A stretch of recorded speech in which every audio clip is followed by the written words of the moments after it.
Hey, welcome back to another Hab Summer Target with hockey coach Coach Frenchy directly from the jungle. And on the great Wednesday night, August 27, 2025. Yes, I make it. Yes, I'm ready to rock and roll, but we are testing tonight. We don't know what could happen. Maybe internet, maybe it can shut down. We don't know. This is all first, and I'm really backwards right now. Everything was on my left before. Now everything was on my right. So it's a little bit more difficult talking the mic, and then you have the keyboard on the right side. I'm so it's a little bit weird, but other effect is going to be, I think, would be fine, would be good. I'm going to talk at then the show what's happening the last 2 days of my life and what it looked like to be around buffalo, a cow, and a chicken, and a dog, and the bird, and very interesting. Survivor mode TV show with me right now to learn about what it looked like. I can understand more now the under the side of what's going on in Thailand because we don't see that. Usually, you see video of the girl on the street and the bar and the music and the drink and the parties, but this is really the underside. Nothing wrong. It's just like it's a little bit weird. But we'll see what happening about that in the next couple of weeks. But tonight we are back for another show of the live of the Hockey Nation, and we have a special to start the end of the month of August. We'll go with a combo. You know, we go to McDonald's, you go with a combo. But we have a combo tonight. Why? Because we have two people talking with me tonight. I think it'd be great. This is the first time to work together, but they are great about hockey and knowledge, and I know they're going to have a great time, all three. So I can't wait to present to you guys back in the house every Wednesday night, Mr. Marko Larabie, and from New Jersey, Mr. Jim Biringer is in the house tonight. Yes, sir. Don't you love What's that, going Jim? on? You walk into like a round of applause. There's nothing better than that, right? Like it's pretty great. Round of applause. Here we go. That's the way to do that. First, Marco from Hawkesbury. The weather, the summer. This is the end, guys. This is the final show of Marco on the season 2025. And then we're going to switch on the new season next week, next Wednesday. And we have a new shows coming from Marco next week, but we cannot talk about this until next week also. But it's a top secret, exactly about that. But I think it will be good to see. But Marco is going to be back with us next year for every Wednesday night when the schedule gave us a chance to do it. And I can't wait to be with Marco upcoming. But this is the end of the another summer overall. So Hawkesbury, prepare for the Labor Day. Exactly, Coach. Well, listen, it sounds like you have a lot of new barnyard sounds that you're getting used to, but you know what? Like there might be some sounds that are similar, right? Like maybe nightlife on the strip. There might be similar sounds from the farm life. Hard to say, right? We'll have to keep us posted on what that sounds like. But it's a very exciting new start for you. Exciting start to a new season here at Hockey Nation Live. It was kind of a slow summer, Jim. Like holy geez, we've been pretty good at kind of like keeping things going here, but it's going to be nice, and that's what we'll be talking about today. Probably like getting ready for training camps and hopefully a little bit more activity. But here in Hawkesbury, Coach, definitely winding down the summer. Beautiful weather though. Like we definitely use some rain. It's very dry, like a lot of places all over North America. So listen, like it's been a great summer, but I'm itching to get back into some hockey here. So glad to be with you guys here tonight. Maybe Jimmy. Yeah, I must have just lost you. I think we're back. Yeah, I think we're back. Yeah. So what's going on in New Jersey? Well, the tennis is going on across the river in Queens, the U.S. Open. One of my favorite times of year to watch the tennis. So I love watching the night sessions at the U.S. Open. Usually I try to make my way over there. First week's the best week to go because of the night matches. It's the best. You could be on like the outer courts, get a grounds pass, just walk in and just watch tennis till 1 a.m. It's great. I love it. Cool weather today in New Jersey. Winding down the summer, and it feels like fall. Feels like football's in the air, to be honest, and hockey's like literally right around the corner. It feels like hockey is in the air. Labor Day weekend coming up. Kids are going to be back to school. Can't wait for it, man. Hockey is back. It's coming. Training camps. I'm ready. Yeah, the hockey is back in September, so we're going to hit this next week. And that's the reason tonight. That's what we're going to talk about. This, not this one, but we're going to talk. I did not put the subject right here, so you can see I was not prepared all the way. But we talk about what's next in September. What's coming out for all the team in NHL. It's been, I don't know how long you follow hockey, honestly, NHL. But are you agree this is maybe the quiet off season for a long time in NHL, Marko? Absolutely. Like I think there's a lot of converging things here that make that so, Coach. Like I think a lot of people correctly, well, some people thought that there's going to be a lot of offer sheets and stuff like that, but I think here on the show we were pretty clear, with the increased salary cap, like teams just have so much more flexibility.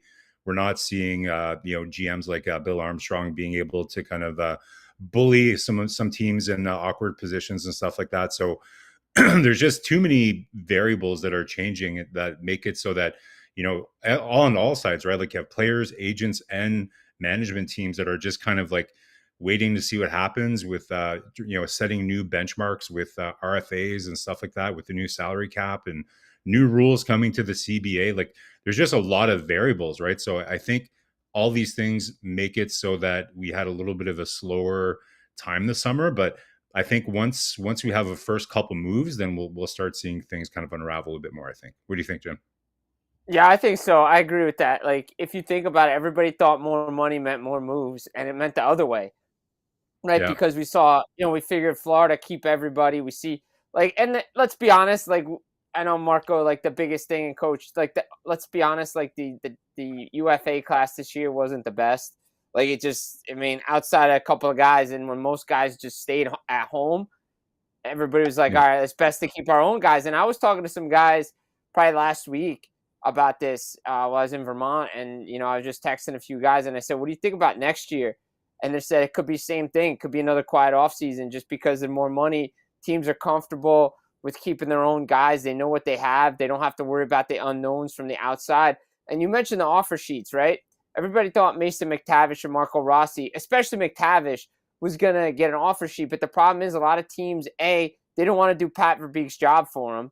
And B, they don't want to give up an unprotected first-round draft pick if you're going to offer the kid $7 million because everybody knows who's in next year's draft. So I think that is a combination of a lot of things, plus the UFA class, not a lot of trades. And then, we're getting down to the nitty-gritty. McTavish is still out there. Luke Hughes is still out there. Connor Zary is still out there. So, again, we're kind of just seeing where the benchmarks are for everybody. You figure this stuff will get done before training camp, especially some of these young players, but especially McTavish, because he's walking into a new situation with a new coach. I don't think Pat Verbeek and the Anaheim Ducks want to go through the same situation they went through with Trevor Zegras and Jamie Drysdale. I just don't. Yeah, I don't think so. Offer sheet this year. I think it was last September when the Edmonton did it. August, beginning of August was the offer sheets for St. Louis for Broberg and Holloway. Yeah, you're absolutely right about that. And by the way, 2 days ago was it was the first time 3 years ago, August 25th, it was my first appearance in Tayden. And August 28th, I think it's tomorrow. I could be wrong by 1 day off. It was 20 years I was hit by Katrina. Oh, wow. Damn. Oh, Katrina in 2005. I was lucky. Yeah. I was, one happening, I was with Claude Lemieux in Arizona, prepared the season for the East Coast Hockey League. The Roadrunners. It was called the Phoenix Roadrunner. GM was Claude Lemieux. And I believe that time they have a lockout in NHL or something like that. Yes. Well, the lockout was 04 to 05, so they might have been coming out of it or were just in it. Yeah, something because he organized something he organized the season. I don't know exactly, but I remember that because that year when I worked with him, he was organized a game events night, charity for fundraiser, and all the players like it was come to Arizona because they are play golf, and he was organize something activity for the players. After that, my job was to pick up the players at the airport, Marco. Listen, Coach, I love Claude Lemieux, but I'm not sure I'd want to have him by my side during a hurricane. Like you might check from behind into the barn, something like that. Like, I don't know, but great guy. But yeah, interesting. 20 years ago, Katrina. Like that's time flies. What a tragic event that. Yeah, There's still that was still crazy. That was crazy. I was in college when that happened. Wow. Yeah, People are still recovering from that too, right? Like the town's never really been the same. Yeah. No, it hasn't. Even Hurricane Sandy in Jersey, and that was what like over 10 years now. So I mean, they're still recovering. Exactly. We're going to welcome a few people, if you don't mind, before we start. Billy is in the house tonight. Larabie from New York Upstate. Upstate is with us tonight. Frenchy back in the house. Frenchy, hopefully doing well. Notre ami Roger Bouchard for Vermont is in the house. From Thailand, Roy is with the Hockey Nation tonight. Roy, good morning, Roy, on the Thursday morning here. Randy Walkman back in the house. Randy, how you doing, my friend?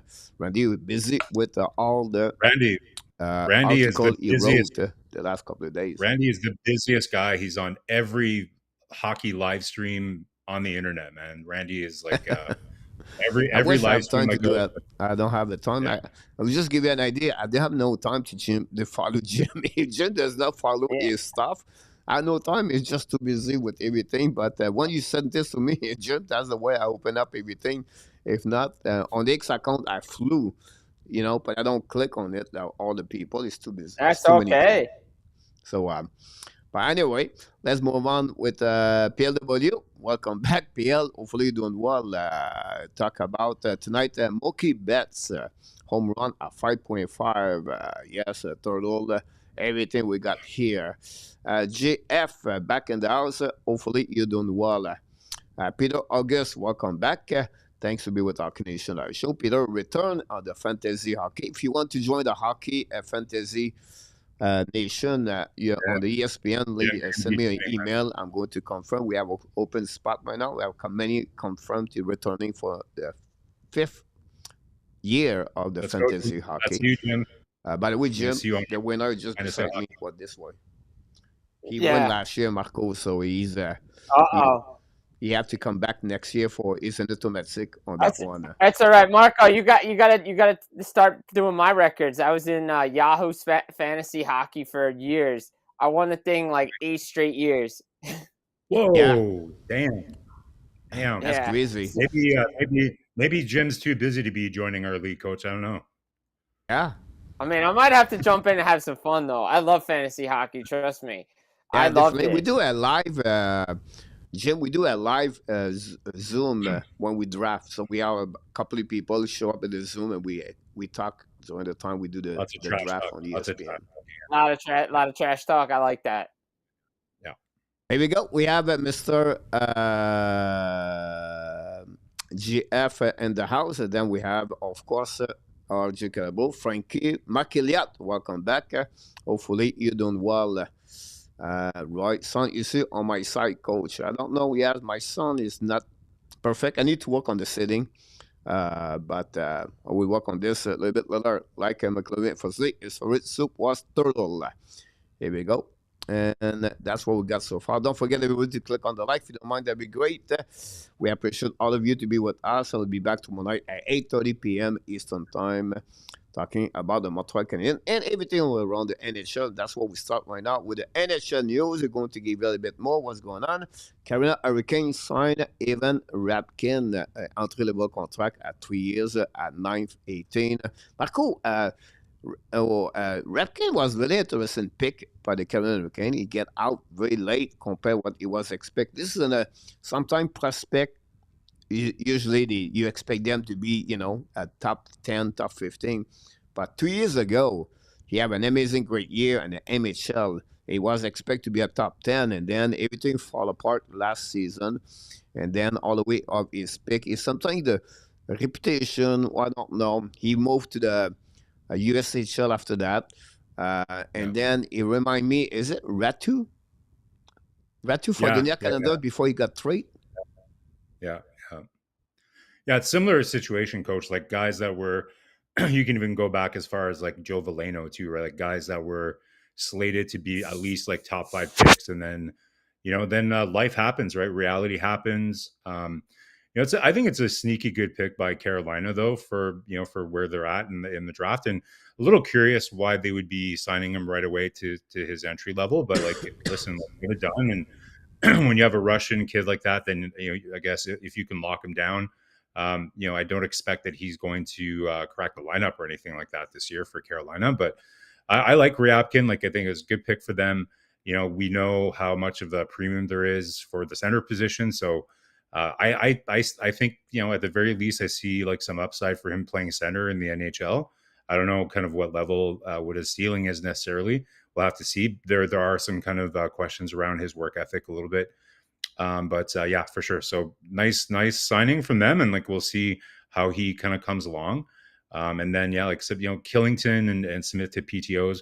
Yeah, it's a little bit surprised that Killington wouldn't have got snatched up by someone. Like he's still got, I think, a lot of upside. He had some kind of personal issues. I think didn't he go into the player assistance program for a while last season? I think it was.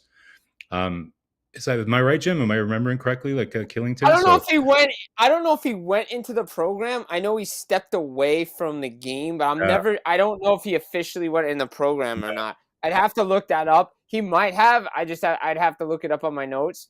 But yeah, no. I mean, I was very surprised no one picked him up off of free agency. To be honest, still very good player.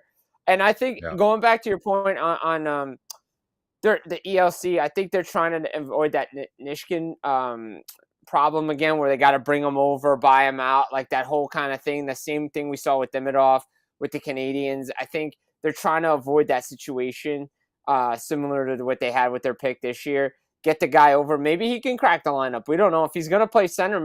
If his high is third, fourth line center. I mean, maybe there's an opportunity to knock guys out of the lineup. You don't know. We know that Rod Brindamore is not the biggest Kakanyemi fan, right? No, he's not. No, he's not. Yeah, so we'll see kind of how that plays out for Ryabkin. But yeah, like what's different about him though, Jim, is that he played in North America last year, right? So the kind of a risk for him staying back home, since he's already kind of shown that willingness to come play junior hockey or a lower level of hockey in North America. But we'll see. Well, we'll see how it plays out. Tulsky, he knows, he has his critics out there, but so far he's done a pretty good job managing that ship over in Carolina. So you're right about this. Also, they signed a PDO at Killington and Giovanni Smith for the upcoming season. Two players will try to make the returning and NHL for sure. Thanks, Peter. August to follow to talk about Killington mental health. I think 2 years ago we have some kind of problem for sure. The NHL national TV scheduled 2025-26, 172 game and ESPN and TNT for the upcoming season. We know they have some kind of deal with NHL a couple of years ago. Will be really interesting. Obviously, those kind of game, Marko and Jim, they are not other effect Edmonton Oilers. Not many teams in Canada perform during those big time of the spot of the TV. Montreal, 0 game. It's funny because like I just go back to the TV deal with NBC, and I remember the two highest rated Winter Classics were Detroit and Toronto. Like, so don't tell me Canadian teams can't do well, especially like Matthews or McDavid or players like that. And the issue is the ESPN isn't an it's not just ESPN, it's ESPN Plus and Hulu, it's ABC. And the ABC package, I think they have a couple games early on, but most of it's second half of the year after college football is over, because they don't have the college football. They don't have Saturday afternoon games or Saturday night primetime games during the college football season. It's just not going to happen. And then TNT gets moved around because of March Madness a lot. So again, and I think, the only critical thing I'm going to say about the TNT national schedule is I wish they found a way to incorporate CBS into this thing, because they figure out a way to do all the other channels for March Madness. If they could get on CBS somehow, that would have been huge for the NHL. I think to have a network TV on the years you're not on ABC, it was just tough. The ratings are always going to be down. As much as you have Max and all the streaming stuff, it's tough. New Jersey, 13 national games this year. Yes, I think you're 100% right. Like I'm in Canada, right? So you're the expert on kind of the impact for the American TV audience, but like there's no question like having a network on board is, not having that, I think, is almost malpractice, Jim, to be honest. Do you remember that movie Dodgeball? Like Yes. ESPN the Ocho. Like I'm surprised there's Yeah. not some games on that. So yeah, like obviously like the owners and Bettman got paid with this TV deal, but I think you were talking about it, Jim. Like, and we've had some collaborators. Like we have Michael Devlano that lives in the U.S. that comes on here a lot, co-founder of this stream here with Coach, and he's been very critical of the online streaming experience for the American consumer. Even the NHL website is drastically different in the US than it is in the rest of the world and the rest of Europe. Like it's garbage compared to some other places. So some puzzling things, but hey, the owners got paid, and I guess that's really what really matters. But I don't think the fan experience is anywhere where it should be when it comes to the TV viewing. I will say this: it's kind of interesting now that NBC's kind of trying to bring back their NBC Sports Network. Because they have football, they'll have basketball, they're going to have baseball. It's just kind of funny that if they had decided to like be a B package or try to make a good offer for the National Hockey League, they could have had like all 4 major sports on NBC, and I think they would have been fine, to be honest. And again, the streaming is the streaming. Me personally, I can find ways to watch the games in Canada. I like watching the games I think the broadcasts in Canada are a lot better than they are in the States. I'm just going to be honest. And I like how they simulcast. And I also like how they simulcast on the CBC too during the playoffs. That's huge. Just last thing on this, Jim. Like, I'll be honest. Like, the audio and visual quality of some of the ESPN broadcasts are just terrible. Like, you can hear like so much feedback from the mics, and like it's just the quality compared, especially after we got spoiled with those Amazon games, like where everybody was just blown away by the quality of the broadcast, right? And then I have like what we call a center ice package here in Canada, Jim, where you can, and so basically you're just surfing all the American kind of coverage, and like, man, like some of the broadcasts are just garbage, like the quality of them, especially after you're clicking back away from the prime coverage where your like ears are being blessed, your ears and eyes are just being blessed with the quality of almost like you're there live, man. It's crazy. Some of the next news about Conor McDavid during the interview at the training camp orientation, he said, "My new deal, take my time to evaluate everything. He will take time to talk with his family and see what I think what is coming for the Edmonton Oilers for upcoming season." Never said he never said he want to leave, but he want to take his time, and that was his comment yesterday. So I would like to know from this, Jim, what you feel about that. I mean, I've always felt he's not leaving Edmonton. To me, I think regardless of how, I think the only way to put this to bed where it's not going to be a big talking point outside of Edmonton is if he signs a 7 or 8 year deal. Even a 6-year deal would probably be fine, but 7 or 8 years he signs on a dotted line, it pretty much shuts up everybody outside of Edmonton. But if he signs anything less than 5 or less, everybody's going to say, "Oh, when is he going to leave? Is he going to leave?" Like, that's all they're going to talk about is, "Oh, he's not committed to Edmonton," which he could re-sign after year 3 anyway and be like, "Oh, I'm just going to stay here anyway." But I liked his comments. He's like, all options are on the table. I'm looking everything over. I'm going to take my time, but my intention from the beginning has been to win in Edmonton. So to me, he knows what he wants to do. Everybody knows the number. Just got to get to the term. To me, I think, and he doesn't want to be a distraction. It's getting done before training camp starts. Yeah, I'm with you, man. I think it gets done before training camp as well.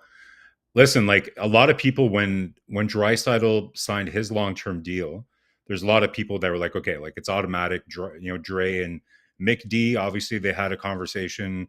They're aligned on kind of being there for the long haul and everything else. But there are some of the insiders around Edmonton. They're like, whoa, wait a minute, that those things are not necessarily correlated. And it turns out that those people were right. Like everything to me, anyways. Like, and we're going to maybe see this more and more, like with the new CBA and with the salary cap going up. Like McDavid is not really going to be motivated by looking like an idiot if he signs kind of like at a lower number with the cap going up.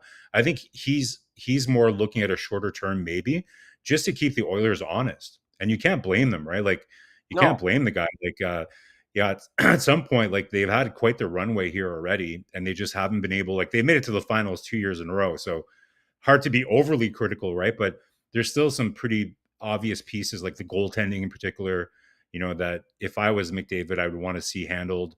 And, again, like it is an aging roster, guys. Like if you take away those core pieces, there's a lot of aging pieces. Like they did get rid of Kane to kind of create a little bit of flexibility this summer. But overall, like the window is closing ish in Edmonton, right? So I think it would be smart for him to just kind of put them on notice and keep them honest, right? Like, I'm not the biggest Bowman fan. No. I think he had a terrible offseason last year with terrible signings, and then it over leveraged them. That wasn't even him. That wasn't even him. That was Jeff Jackson. Like that, it goes back to last year, not having a general manager on July 1st, and then your first order of business is to handle getting an offer sheet. Like to me, you should have kept Broberg and Holloway, and you wouldn't be in this situation. Super Chat. This is the first super chat at the John Gold, Marko. There you go. Wow. We have to do this. We have to try. Frankie opened the first goal of the night, guys. Oh my God!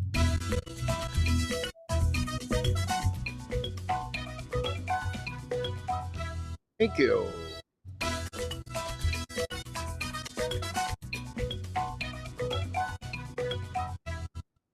Here we go. Frankie Degg, let's score the first goal of the game tonight for the great super chat. We're going to give an assist tonight.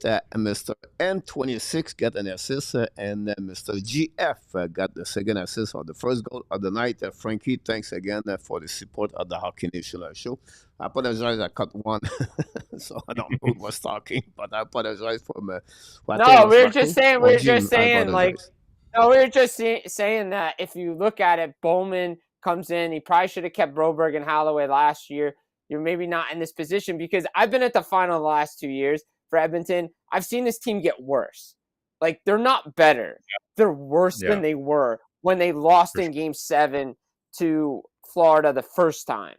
Like, that, to me, was their year to win. Like, they had chances in that second period to score, and they didn't do it. And I thought, like, look, we can knock the goaltending all we want. They just couldn't like compete with the Florida Panthers last year. And yeah, you need a number one goalie, but the team in front of the number one goalie has to be better. And Darnell Nurse still is a problem. Evan Bouchard needs to work defensively. Like this team still has flaws.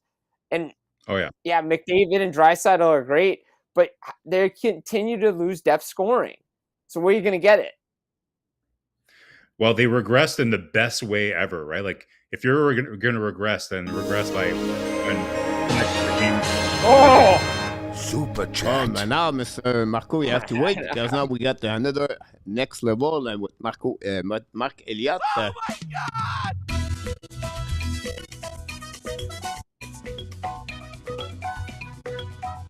The chicken dancing.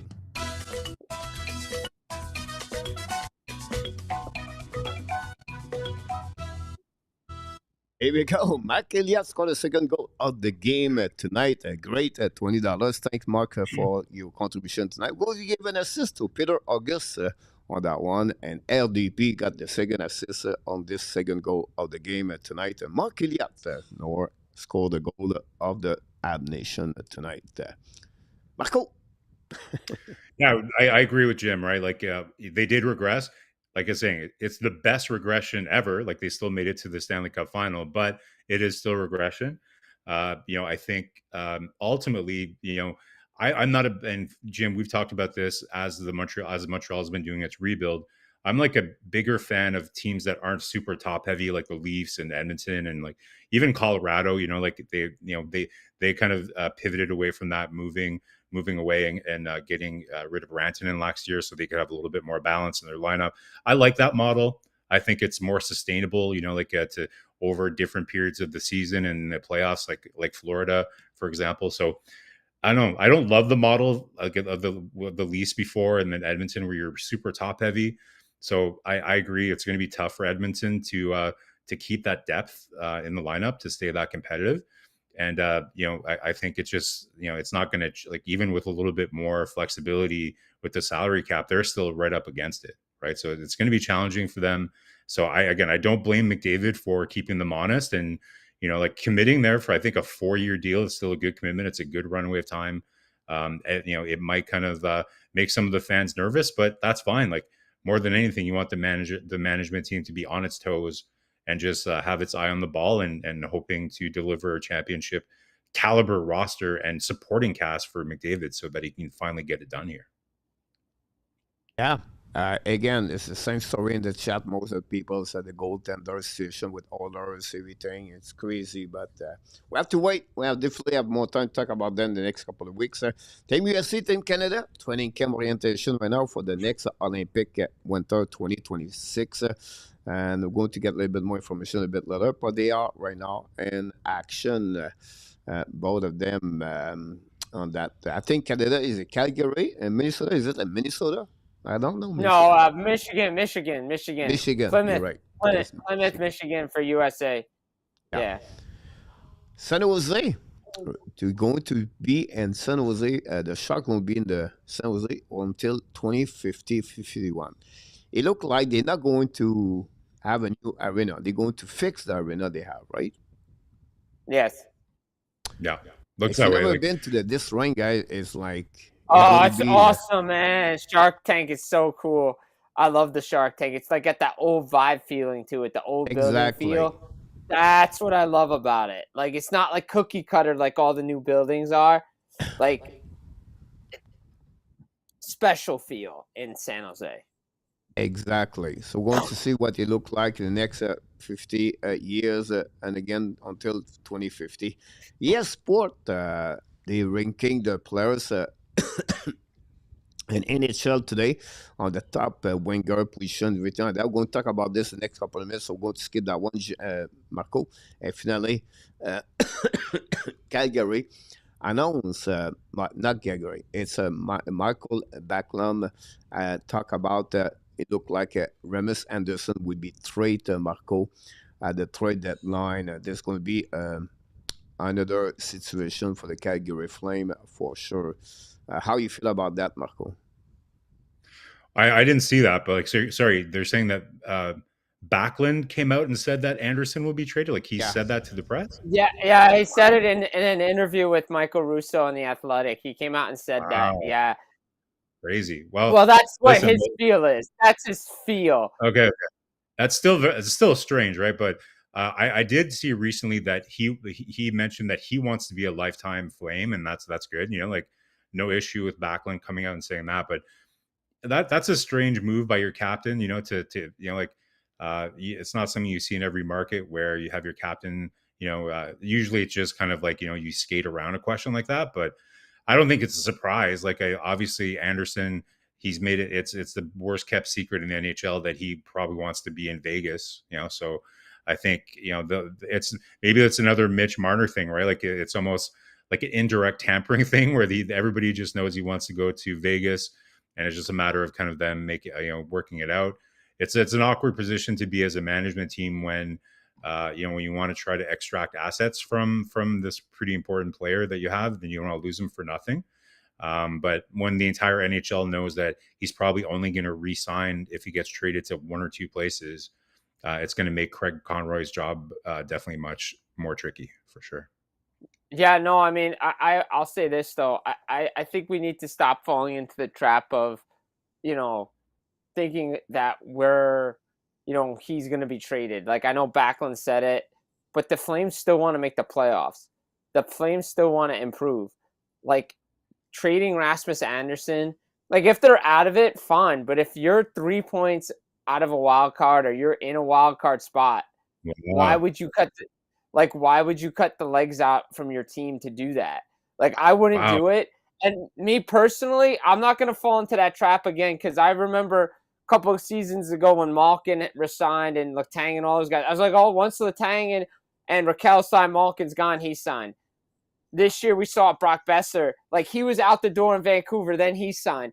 Like, there's a part of me that says if the Flames can get the number right there.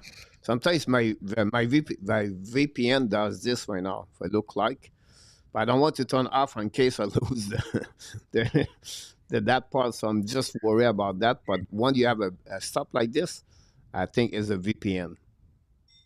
Okay. Yeah, no. So I don't know, Jim. That's a tough one, man. Like, I get it. Like, it's not impossible, right? But it's kind of playing chicken a little bit, right? If you're the Calgary Flames and walking a guy like that to free agency, like, I don't know, man. Like, I just find it hard. Like, if they don't have a really strong feeling that they're going to be able to re-sign him, I don't know. If I'm a Flames fan, I would be pissed that they're not getting assets back for a guy like that. Like, I get it. But Even the if you're problem close, is, like we've said, Marco, like, you're not in a winning situation because everybody knows you're going to trade them. They're not going to give you anything you want, and that's the problem. Like, I get it, that's but the like, issue right now. I get it, right? Like, so obviously it's a tricky situation, but that's GMing, man. Like, you've had other GMs that have done a great job of kind of extracting assets, even when they're in tough positions, right? That's just part of the job, right? Like, managing and navigating through tough situations like that. But just because you're not going to get the optimal value for him doesn't mean you absolutely take a bath and get nothing. Like, Right. I don't know, man. Like, to me, that's, especially with a team like Calgary, right? Like, it's one thing if you're a team that is a real competitor, like, if you're a real kind of like threat to win the cup, then yeah, you're not trading away assets. But when you're like a tweener team like the Flames, where you're okay, maybe you win a round if you squeeze in, I think it would be malpractice, man, to not kind of at least get something from. And what you can get for him, again, like, that's all skillsy. How skillsy can Conroy be in doing that? But yeah, like, that's a tough position to be in, man. I don't envy Conroy. He hasn't had a lot of easy slam dunks since he's been there, right? Like, I think he's done an okay job there, but this is going to be a tricky portfolio for him to manage for sure. I mean, he actually nailed pretty much all the guys that he traded that one year. Like, he did good with that. Now let's see if he can do it again, especially if it's just Vegas. Because Vegas, don't forget, if they're going to re-sign Anderson, they got an Eichel extension to worry about first before they're trading Rasmus Anderson. Yeah, for sure. Question from TH. For the draft format before this year, was there anything the NHL need to improve? You can see the picture over me. Ooh, lots. I mean, lots to improve. I think the big one for me is if you trade up to get a pick, make the pick right away. You don't need 3 minutes. If you're trading up, you know who you're going to take. Make the pick. Like, okay, announce the trade. So-and-so team's moving up. They're selecting this person. Like, to me, that's the number one fix for me, because I hate the fact that, okay, we're announced the trade, team's on a clock for X amount of minute, and they use all the time to pick the player. Then why are you trading up? You know who you're taking if you're trading up. You're right, man. That does make a lot of sense. I think, first of all, I'm still in shock after the amazing experience that they had at the Sphere. I get the owners want to save money, but like, okay, so if you're going to stick with this, like, with this format that they had last year, then can you get like a better event planner, like, at least kind of, kind of like test out and like play out like the blocking, the timing that it's going to take for players to kind of walk down there. Hopefully they eliminate that whole kind of like, what do they call it? Like the room where, like, the back room where they had that awkward interaction with them over Skype. Like, remember like the one with Boston where they couldn't hear them and it was just like Don Sweeney just staring.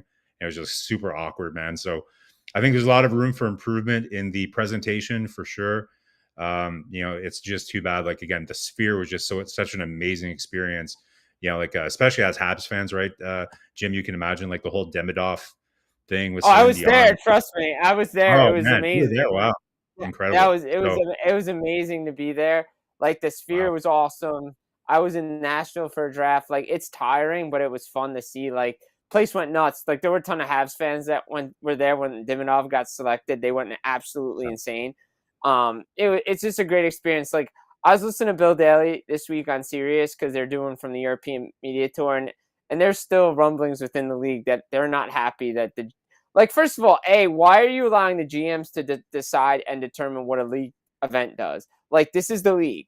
Like it's an NHL event. NHL should be like, no, you're coming, and if you don't want to come, that's fine. But it's an NHL sanctioned event. Second, I would say this. Do what the NFL does. Bring at least one representative to be on the phone to make the trade in person and be like, okay, here we got everybody set up. So-and-so's getting traded. Boom, boom, boom. All right, we're done. Like you just got to block. There's a way to make these picks go faster. Yeah, not for sure. take 4.5 hours. Like that was too long.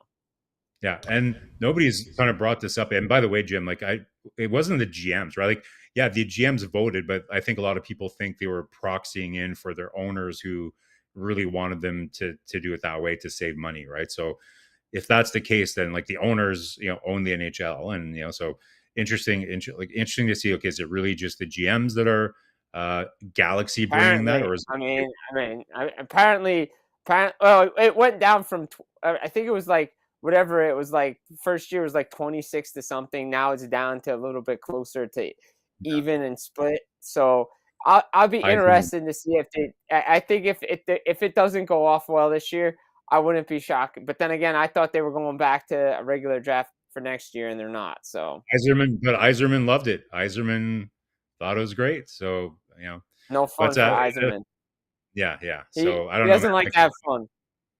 No, he's not. He's not like he's the GM version of Captain Serious, I guess we could call it that.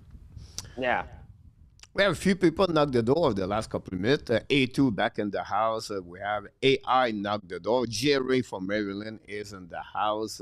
TH also with us tonight. A few people. Thanks, everybody. Don't forget, please, to click on the likes. And we'll be back tomorrow night at 8:30 p.m. Eastern Time. We have to go with the Habs news, if you don't mind, everybody. And we have a couple of news, but it's still quiet for the Montreal Canadiens. So I'm going to bring you some update left and right. First of all, Rebecca is the representative of the Montreal Canadiens at the NHL PA Upper Deck Rookie Showcase. This is more like a marketing promotion for the NHL with the sponsor. They make a rookie card. Usually those players are going to be the next generation of the NHL players. And it's fun team bring their players at that event. So this only for the Montreal Canadiens, David Rebecca. For that one, not going to comment, just to give you an information about that. I don't know, Coach. There's a lot of controversy. If we have to try to make some controversy. It's August or whatever, right? So why wasn't Demidov sent to that? No, like we can skip it. You're right. It's not a big controversy. No, but why that was not there? No, yeah, that's what I'm saying is right. Some people are like, wait a minute, why did Montreal send Reinbacher instead of Demidov? Is Demidov really? So, some people were a little bit surprised that Reinbacher was the one that was chosen to go to this marketing event because, Demidov is the odds-on favorite to win the Calder Trophy this year. So why would Montreal? Again, I think it's not a big deal. Like I think it's a great gesture from Montreal. Like maybe it's a bit of PR there because we know that Reinbacher's had his detractors, in the fan base and all across the NHL because of the injuries and some people thinking maybe it was the wrong move. So I think it's a smart move by Montreal, get him a bit of exposure. And Demidov seems to be hard at work practicing, getting chemistry with the guys. So it makes sense, but I thought it was funny that some fans were trying to make a big controversy out of Demidov not going, but it's not a big deal. Yeah, I mean, look, I think it's a great move for have Reinbacher there coming off the injury. Like he was the pick before Demidov, right? Like I think probably if he didn't get injured last year, right, he might have been going last year. Like if I'm going to be honest, right? Like I think that would have been like that to me would have been the thing to do. But I like the kid. I think he could be a mainstay on the blue line for the Montreal Canadiens for a little bit. And look, these rookie showcases are fun. I think Luke Hughes went one year. Like the Devils have had guys go down to Washington. It's always fun to just do this little rookie showcase that they do for PR. It's fun. But you just hope that Reinbacher is 100% healthy. Yes. Yeah, no, Jim was not going. I was trying to fix my lights, so I said if I put both them together, but I did not switch It's my darker. camera It looks darker. over. Like usually it was Marko in our tab there, so I take a chance, but it did not work that way. So it was like, okay, I'll be back. I was trying to fix my lights and testing I was everything. gonna So try to do I was gonna try to do like a ventriloquist and try to kind of lip sync what Jim was saying, but I don't have the skill to do that. but I feel No, like no, I'm stick to not your done day by the job. way Stick to your day job. Oh yeah. It's bothering me. That's the problem. So I'm in. I cannot tell her to helping me because we have a curtain now, so I cannot tell her. Anyhow, let's move on for what we got to talk about. This the next thing, guys. It's a little bit now going to be a little bit. It's fun things for the Montreal Canadiens. Lane Hudson, the next player to reach 100 points, and who was the last Montreal Canadian to reach 100 points, Marko? I think it was Mats Naslund, wasn't it? Jim, agree or disagree?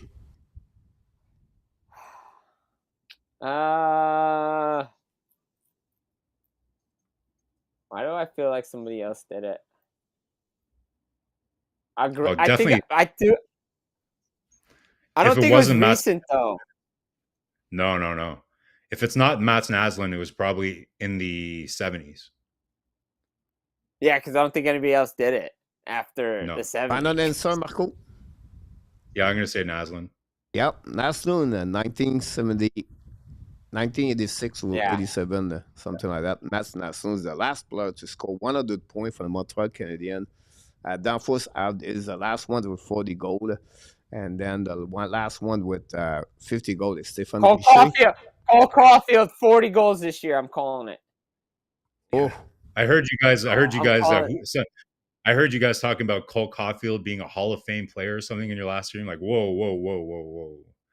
oh yeah, but brought there was that a up. question about the fact, like they will ask. I think it was Gary Conley said, like, who could become who's the- a Hall of Fame Yeah.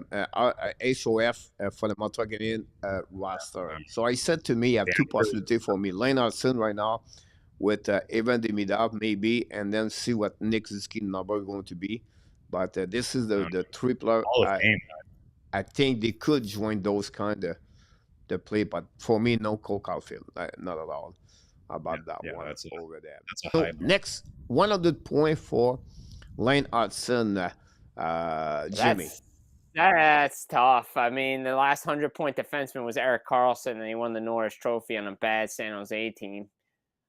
Yeah. Man, I don't know if he's going to get 100 points. I think the guy, to be honest, I saw it in the chat. I think the guy that's going to get 100 points for Montreal, and I said it on TSN, is Nick Suzuki. The way he's making jumps with points, like the way he's been jumping points lately, I think he needs 11. If he makes another 11-point jump, he hits 100 points. Like, I think he can do it. I think he has the ability to do it. I don't know if Hudson's going to – maybe down the road, but it's so tough to get 100 points as a defenseman in the National Hockey League. It really is. Guys, like, let me put it to you this way.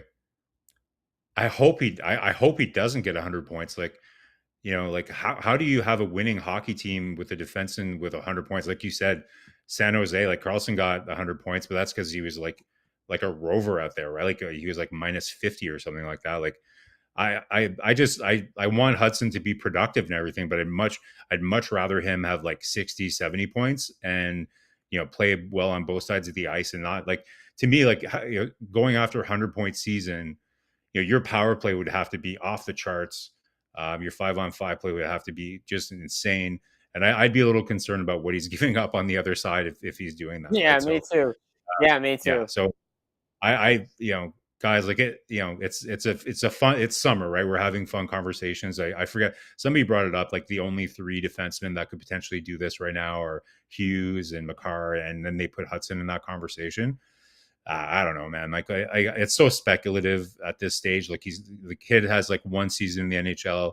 We all love him. Like he's an electrifying player, but like, let's not be surprised if he takes a bit of a step back this year even too, right? Like these things are not linear, guys. I give Lane No, all I mean, the chance. you can't have career seasons every year. You can't have a career year every year. It doesn't happen.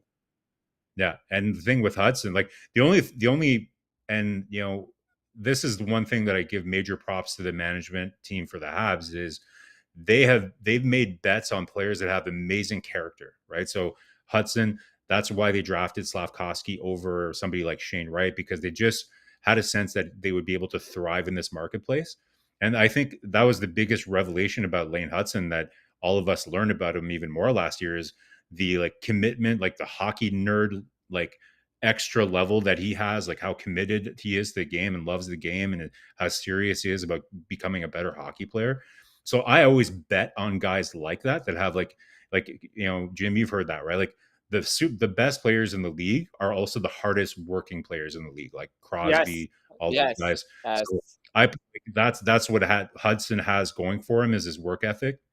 So I think he'll do great.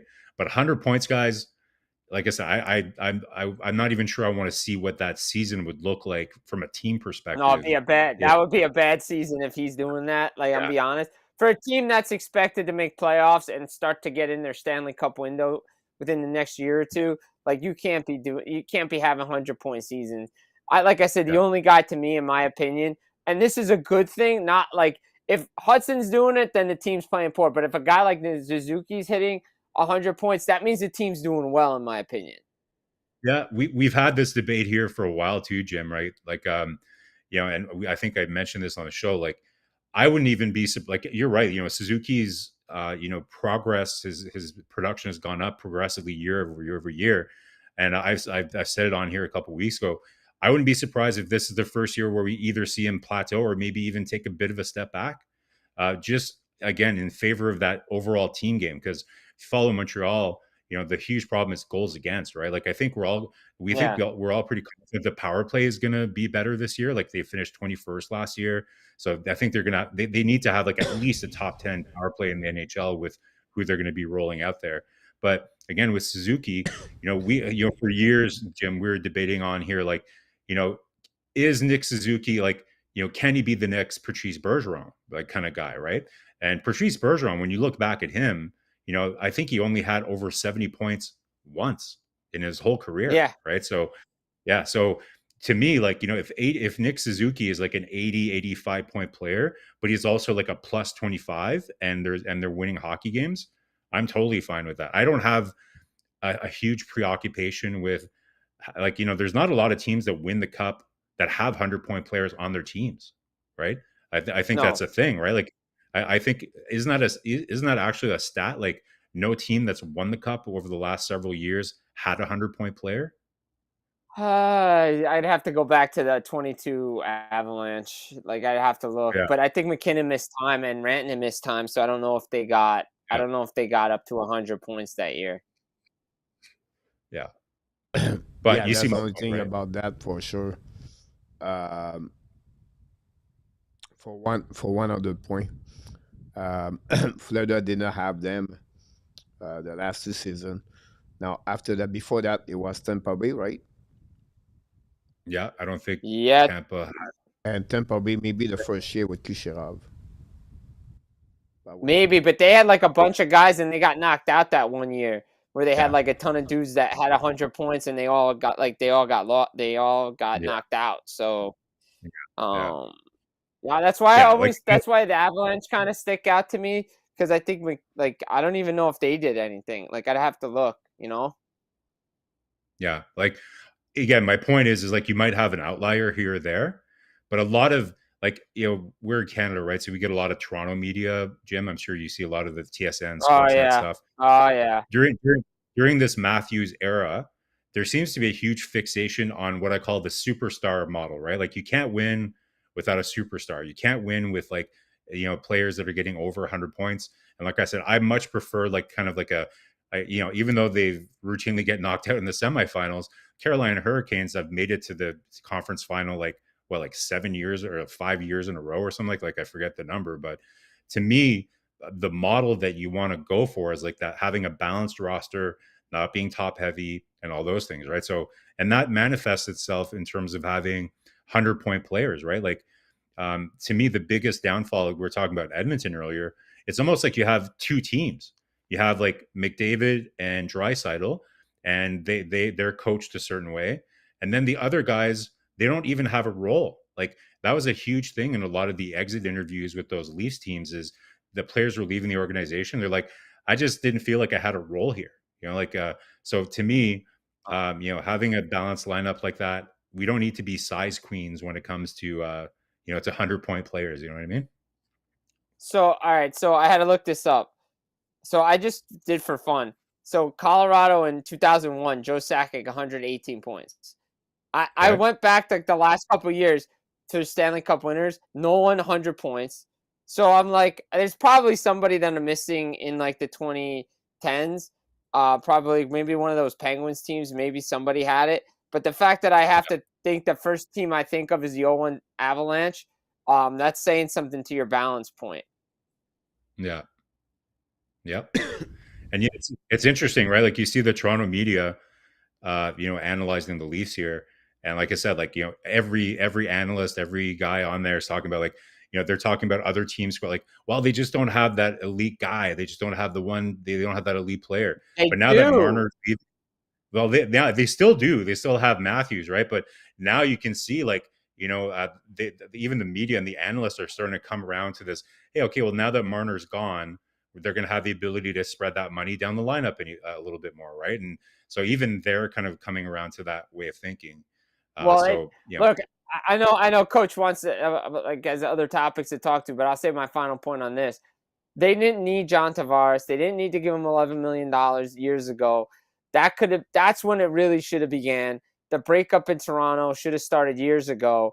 I like the way the teams balance their teams out, find ways. Florida, Tampa's, like everybody's got the same model. Everybody's been using for years. And I agree. Like to me, when Colorado didn't have the depth, they couldn't win. When they won, they had everybody working, playing good depth pieces, and that's what they're trying to get back to too, right? So they even know they can't pay 3 guys over X amount of $1 million. Very interesting to see. Be sure for people in the chat is the first was a question about Lennartson make 100 point. Then after that, subject switch to the playoff team a contender to win the Stanley Cup with a player with 100 points. So it was that's fun about that. I will go again, both of you. Alson's going to reach 100 point. First 84 game. It's coming now for the next 2 years. The front year, you have more game. Secondly, I disagree with GF and PLW when they said Dobson is going to get the point of Lennartson. If you look online about the performance of Noah last year in the power play, he have 1 goal.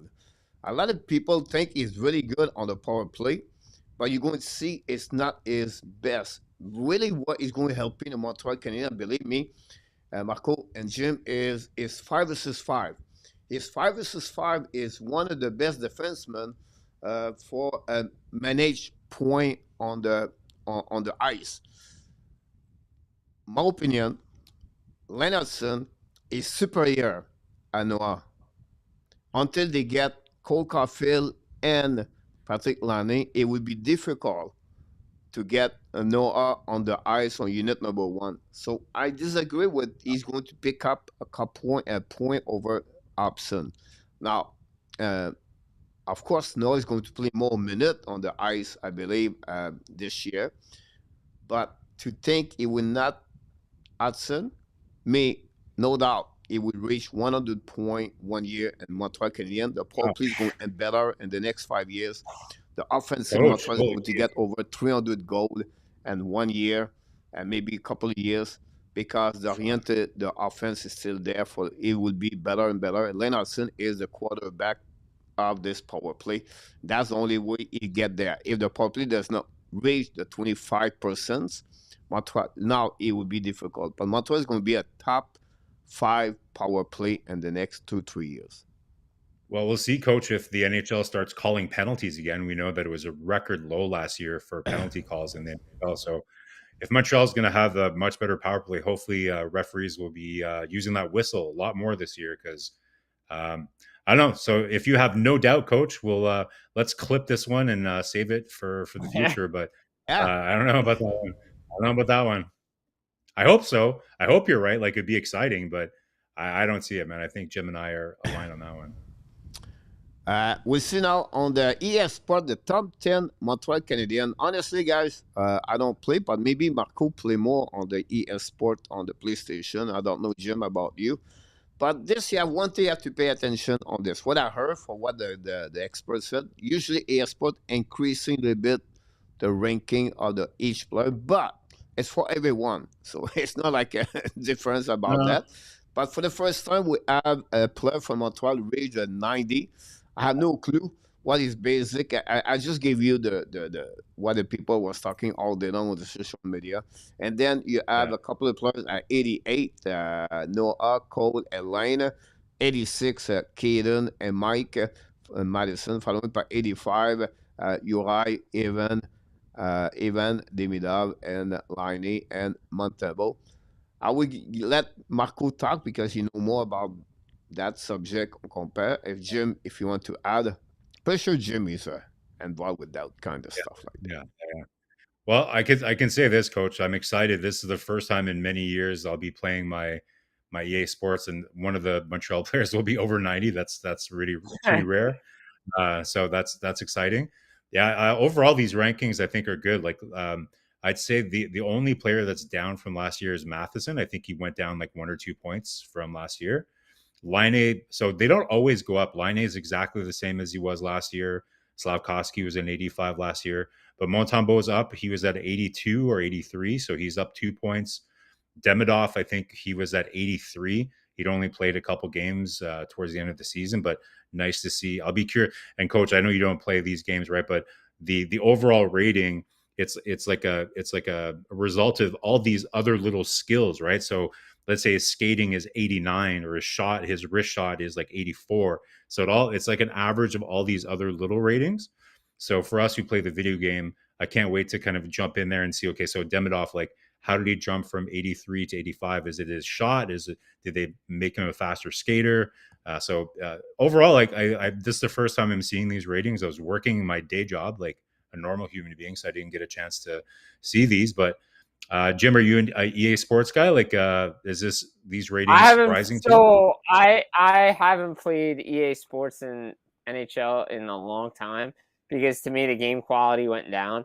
Like I go back and I played NHL 94 and I wore the game out on my Super NES. I think that's the holy grail of hockey games. I don't think you can touch NHL 94 to me. I think that 96 was really good too. But I did. Yeah. But here's the thing: I did help out some guys I know that there was another game, the online version of this stuff. So they asked me to like give me my opinion on players and their abilities and everything. And I think these are pretty fair, to be honest, for a lot of these players on this list. Like Demidov, this is his rookie year. To come in as an 85 as a rookie, that's pretty good. Like that's a really good number for him. Yeah. I like the fact that Montembeau's up. I think Line A is, where Line A is at his point of his career.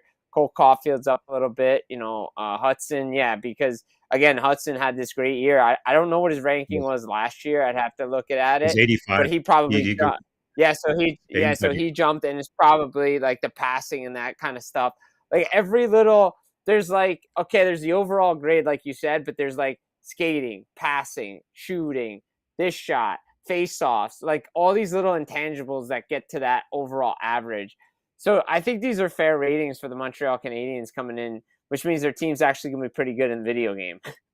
Yeah. I can't wait, man. I have it on pre-order for sure.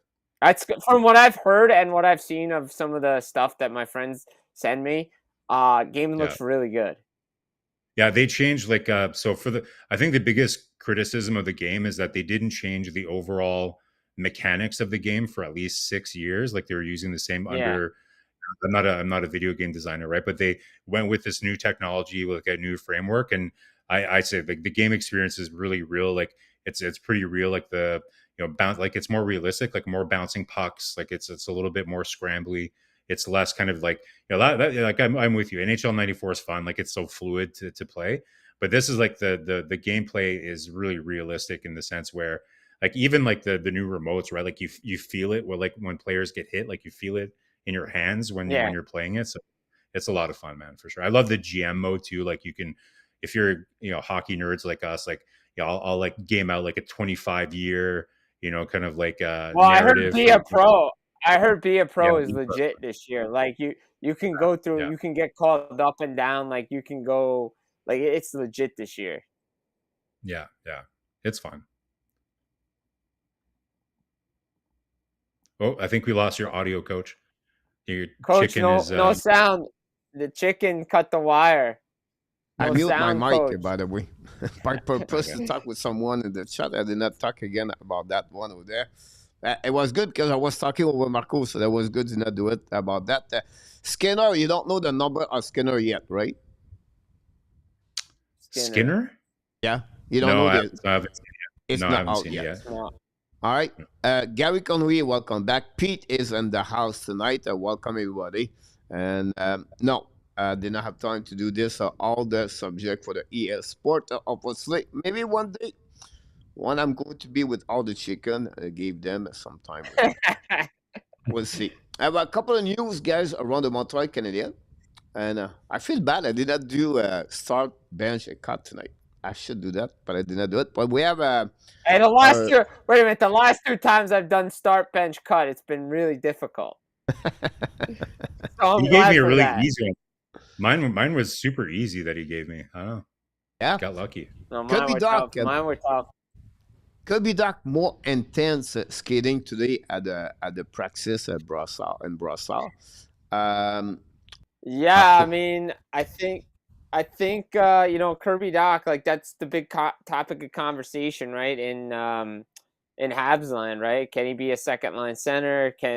How is he going to come from his injury? Like that's the big question mark. I said it when I've talked with people last year. I'll say it again. I'll probably write it again. My one big burning question: the health of Kirby Doc. Like the second line center position is so huge, and if he can stay healthy and fill that gap, the Canadiens have something. There's so much potential with him, but he's got to stay healthy. Yeah, like you know, guys like yeah, I've been following it, you know. So I mentioned it here last week. I was really eager to see him arrive to Montreal and join the rest of the guys and everything else. I'm super glad to see him there. But like I think we just have to be really careful, like with the scrutiny that, like, you know, just so you know, I don't know, Jim, if you're seeing the same videos or you followed us closely because you're not a huge Yeah. Habs guy, but No, we have I like tons watch of guys. it as I watch it. Yeah. So there's, you know, like you have guys that, you know, just at the morning skates and the practices and just like really scrutinizing every single stride that these players are taking at this. Like, I think we have to be careful, right? Like, it's hard to kind of read into it. Like, it's kind of like, you know, when they were monitoring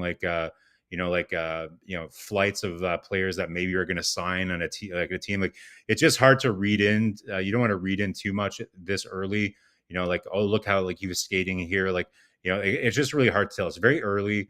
It is nice to see that his skating, like, you know, he was a little bit more intense in today's scrimmage, which is nice. But you know, we'll see how it plays out. Like, I think we all, I agree with you 100%, Jim. It's, you know, it was the biggest question mark last year. It's the biggest question mark this year. You know, even bigger, right? Because now he's in the last year of his deal. So Montreal is kind of like a shit or get off the pot kind of moment with him a little bit, having to make a bit of a decision as to what's going to happen. So big for him. You know, the big thing from last year is that, you know, he more focused on rehabbing the knee and didn't really focus too much on getting in game shape for the season. So, you know, how do you separate those two things, right? Like, it's pretty hard to get into game shape and get your conditioning up if you're rehabbing a knee too, right? So it's kind of like deja vu all over again for this poor guy. Like, as we know, it's hard to catch up when you don't get the full camp with the guys. It's kind of like jumping onto a running kind of kind of like exercise machine when everybody is already kind of going, right. So I feel bad for the kid, but he's going to have to figure out a way to kind of really step up. Hopefully he's found a way to get some conditioning stuff this year. And like most things in hockey, guys, it's all mental. With Kirby Doc, it's absolutely mental. When you've injured your knee twice in the last 2 seasons, in a row like that, for him, probably the biggest thing to overcome is going to be the mental game. You know, making sure that he's willing to kind of get in there and do what needs to get done. So we'll be well watching, done. and it will definitely be interesting. Yeah. Well Yeah. done about QB Doc for sure. I want to mention a couple of other things, guys. First of all, the new CBA starts September 26th. I just want to give you that information because people ask me all the time, is this 7 year next year? Is it 8 years? So everybody, guys, until September, everything, the draft, the UFA, is still working on the old CBA. That's including the playoff salary cap and for the upcoming year. That gave a possibility now for Montreal Canadiens to sign next year Lane Hudson, Evan Demidov, an 8 year deal for the Montreal Canadiens. Why? Because Hudson, he's going to be now at the end of his contract. This year is going to be RFA, is a final year contract, and then the rules in NHL when you hit the July 1st, everybody on the final year contract have a chance to sign a new deal. So Montreal Canadiens could have 6 weeks to sign Demidov an 8 year over 7 years. Would be interesting. That would be if it's happened or not. My second question follow that, and you can answer both of you, is do you expect them, first of all, do you expect they will sign for 8 years, both of them, one of them, or Demidov will wait? And do you think one or both or neither will get a $10 million and more? All right, so You go I'm ahead. on the. Go for I've it. been on the camp. I've been on the camp, Marco. Maybe because I said this when the Dobson trade happened. I said the big reason Dobson got 9.5 was because I think Lane Hudson is going to get 10. I think that's the benchmark. If he gets less than 9.5 or at 9.5, it's a win for him and the team. But for gut tells me that it's like, yeah, you know what? The reason you got to negotiate that deal a little bit with Dobson was because I think Hudson will get 10 million. I don't know if Demidov is going to get 10 million. In fact, I don't think. I think the way the salary structure is with Caulfield and Suzuki and Slavkovsky, he's going to fall in that same amount of money with Demidov. I think one of those guys. I think I could see both guys take 8 year deals, to be honest, because that's kind of been the Canadiens' MO. But with the rising salary cap, I could see Hudson going like 6 years and then trying to make it big again. Yeah, that's an interesting one. Like, so one thing, like one, I guess, talking point here that we covered a lot here, Jim, is, and it's a subtle thing, right? Like, so Nick Suzuki, kind of signed that his deal, and then kind of the narrative was, because Ken Hughes was very vocal that he wanted to build it kind of like Boston, where you have like Bergeron, Marchand, then everybody kind of like comes in like that kind of structure, right? And I think they were operating that way until they brought in Patrick Laine, who obviously is making more. But one distinction there, right? And I think this is an important one when you're talking about Dobson versus Hudson, is that one distinction Ken Hughes has made is that Dobson wasn't coming off as ELC, right? He's a free agent, Yeah. right? So he kind of separate. They kind of treat them as two different like buckets almost, right? Like so I would still be surprised. The rumor right now is that they're looking more at kind of like Sanderson and that kind of range, like more like 8.5 for Hudson. And I think that would be I think that would be a great number. Anything under 9, I think, would be a really good number. But I'm not sure there's a correlation there, at least in the management team's mind, because they view people coming off their ELCs differently than players that are coming off free agency. I don't think the Habs management team is the only management team that thinks that way. But in No. terms, so we'll see kind of how that plays out. In terms of like the term, we had this this debate with Cole Caulfield when he was signing his deal. I think it really comes down to the entourage of the player and what the player is looking for. I think there's an interesting parallel to be made there with Caulfield, both smaller guys, that realize that playing in the NHL is kind of like miraculous in a way for them, and maybe part of their entourage is like, maybe we go for a bit of security here, like with the odds that we've overcome to make it to the NHL. So there's that element. And then overall, like, you have to think of the family of Lane Hudson, right? Like, everything we know about the Hudson family is that first of all, they're amazing people, right? Like, if you hear interviews, like, they're just top notch, great humans. But I think, and this is what I was saying before about Montreal's management team just doing a bang up job of not just drafting good players, but good human beings that really put the team success first, right? So I wouldn't be surprised if Hudson takes a full 8-year deal, maybe comes in a bit less, so that, because he understands he wants to be part of like a winning thing. I don't know enough about Demidov yet to really understand all the dynamics and the psychology. And I'm not saying I know anything about. I don't know the Hudson family. It's just reading tea leaves and kind of what you read online and my own observations, right? But if I had to guess right now, I would say Hudson signs a long-term deal, 8-year deal. It's going to be team friendly. And maybe Demigov, it gets a little bit more complicated. Maybe he takes kind of like more of like a bridge, like 5 years, and he comes in again. Maybe right around the same number as Slavkovsky, depending on how he produces here. Like if he comes in and he has like 80 points in his rookie season, it's going to be a pretty different thing. So let's see how he performs in his first year. Then all bets are off, and he could be over at Slavkovsky. Yeah, exactly. Right. So, we'll see. Like, and I brought this up to you the other day when I was in the chat, Jim. I just want to double click on this because I want to make sure you understood kind of what I was asking. But I was talking about how it would be interesting if the NHL moved away from fixed salaries to having percentage of cap, right? And you were saying like teams already operate that way, but the player agents operate that. The player agents kind of operate like that because they look at so-and-so's salary, base it on like percentage of cap, and then that's how they kind of negotiate the dollar amount. So that's what I was saying on that. Yeah, it would be interesting if they did that. Yeah, because then, let's say, for example, you sign Demidov. Let's say Suzuki at the time signed at 10%, right? And you're like, okay, we're going to bring Demidov at the same 10%. Well, as the salary cap goes up, if you did it purely not on a fixed amount, then both Suzuki and Demidov would get paid the same amount. They would both be getting paid 10% of the cap, right? Not Suzuki at the time signed for 10%, which was 8.5 million. And now Demidov signs at 10% of today's cap, and that's like 9.8 million. So why not just make it fully percentage so that the numbers go up as the actual salary cap goes up? So that way there would be, so it's less of a guaranteed salary, and maybe that's where some players wouldn't like it.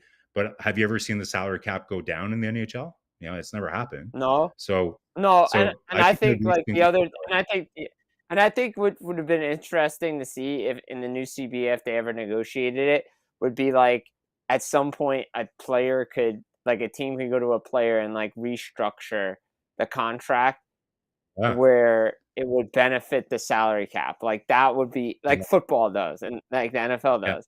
So if you could call it the Roberto Luongo "my contract sucks" law. Yeah, exactly. Be very interesting to follow up for sure those contracts and the longevity, but definitely the Montreal Canadiens would be happy to get them in the next couple of years with the team. Blah blah blah section right now. Plekanec, Demidov, and Slavkovsky. So first of all, Plekanec, he's getting a lot of credibility as a coach, and then he said he would be willing to maybe to look about a job with the Montreal Canadiens. How you feel about that? I think you're right, Coach. Like I did not eject Jim, by the way. Okay. He's ejecting himself. You know what I mean? So hopefully I didn't insult him or anything like that. No, I think Plekanec definitely has been building his reputation as a coach. Like he was, I think, an assistant coach at the First Nations, if I'm not mistaken, for the Czechs, right? Welcome back, man. Welcome back. I lost it, I guess. Oh, so we're doing start, bench, cut now? No, I don't think so. No, I don't think these names are related. I think we're gonna go one by one here. They're topical. Look, I don't think they're related. So Thomas Plekanec, I always found him a fascinating dude. The turtleneck, as I like to call him, because he's one of the last dudes that wore the turtleneck. But he was such a good player. I always liked watching Plekanec play. Like, I really thought he was a really good player, and I think he could be a really good coach in the league. For sure. Yeah.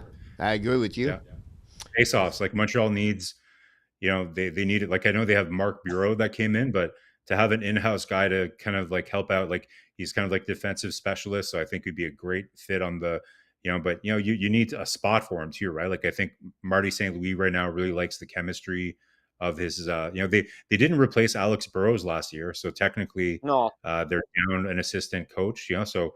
But I see some players, some people saying Turgeon or Danfus over Placanis. Like I think Turgeon and Danfus, I think they're past their prime. I don't think they've done any coaching. I think Danfus actually went for the GM job in Montreal, and I think Turgeon was just drinking beers, going on podcasts here and there. But I don't think he's been involved in coaching at all. So no, I don't think he wants to. I didn't. That's the sense I didn't get from him when he went in was inducted in the Hall of Fame.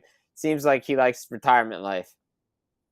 yeah, I think Turgeon in Danfos was more skilled at playing it as a hockey player. oh yeah, Even Demidov is right now by mile could win the Calder Trophy from all the people I don't know. right there. I don't know about a mile, coach. Like I think we're No. underestimating. My point is this part. By the way they select him to winner of the Calder Trophy on the MGM, whatever it is, right?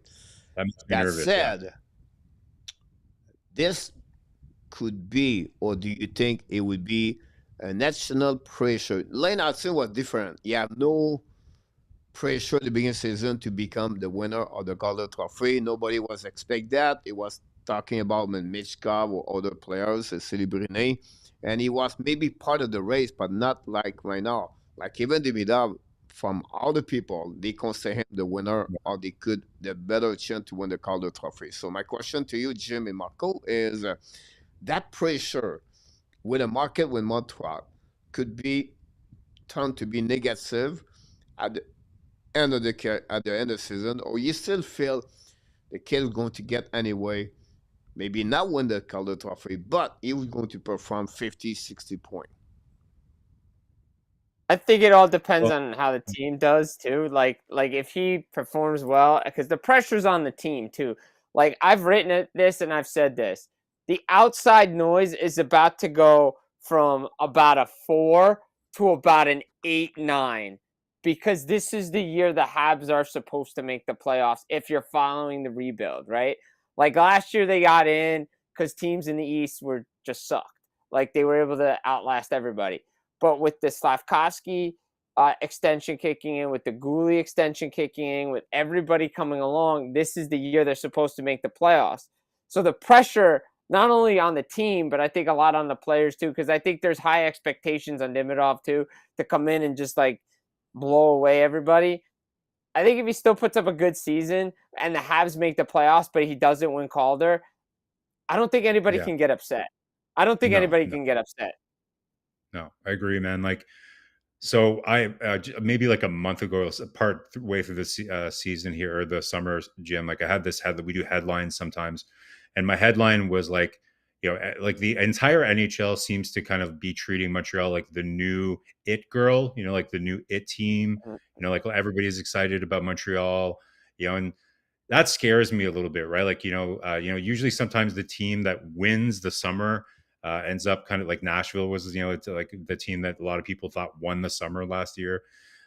Listen, there's still a lot of, things to kind of, and we brought this up here. So there's some things, that they, like we talked about Kirby Doc, their penalty kill, we lost some important pieces there.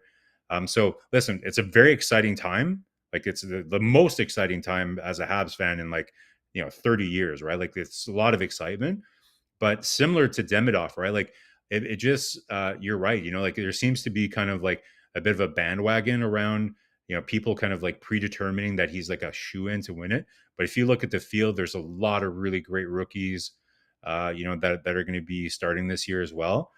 And so again, I just, as talking to the Habs fan base here, like I think it's important to manage your expectations, keep your eye on the ball, and understand, like Jim said, right? Even if he has like a 50, 55, 60 point season and is playing good two-way hockey, I think that's a huge win, even if he doesn't win the Calder Trophy.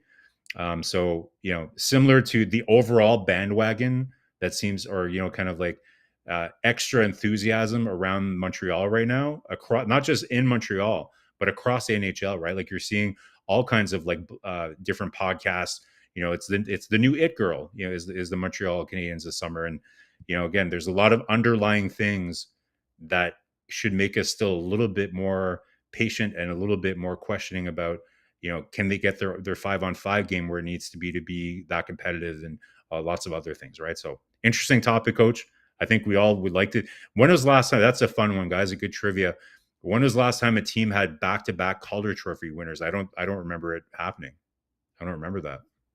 I think Oh. if I can recall it, it was in 1960s Wow. by the Chicago Blackhawks or something like that. If not, it's 1950s, but it never happened before that. Yeah, So, it hasn't happened. It hasn't happened since. So it would be interesting what could happen. We don't do our projection yet. It will be next week. But the pressure, we talk about the Midab, kick in his first year of $7 million, 51 point.